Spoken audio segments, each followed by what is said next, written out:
நாங்கள் அங்கேயே பிறந்தவர்கள். யாழ்ப்பாணம் அது எங்களுக்கு சொந்தமான ஊர். என் தாத்தாவும் அங்கேயே பிறந்தார். என் அப்பாவும் அங்கேயே வளர்ந்தார்.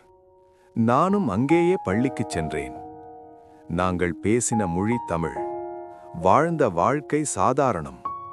அயலவர்கள் தமிழர்கள். வெறுப்பு என்ற ஒன்று எங்களுக்கு தெரியாது. என் அப்பா ஒரு சிறிய கடை வைத்திருந்தார்.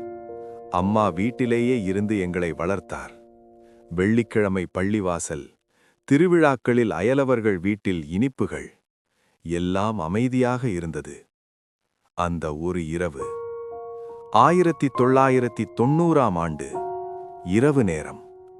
கதவை தட்டும் சத்தம். அது தட்டல் இல்லை, ஒரு உத்தரவு.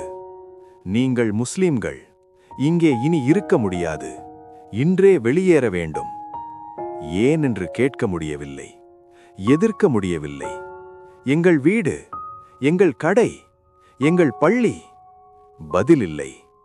வெளியேறும் தருணம் அம்மா அழுதுகொண்டே ஒரு பையில் எங்களின் பிறப்பு சான்றிதழ்களை வைத்தார்.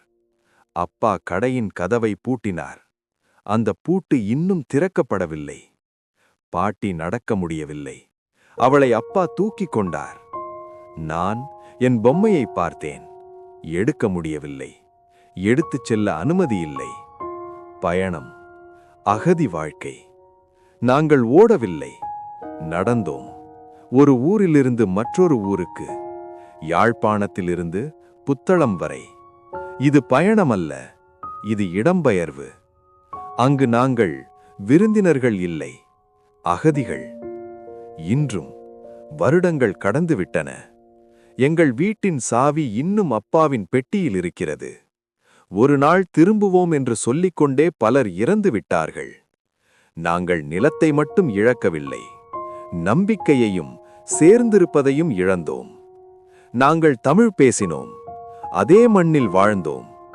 ஆனால் நீங்கள் எங்களல்ல என்று சொல்லப்பட்டோம். ஒரு வேண்டுகோள்.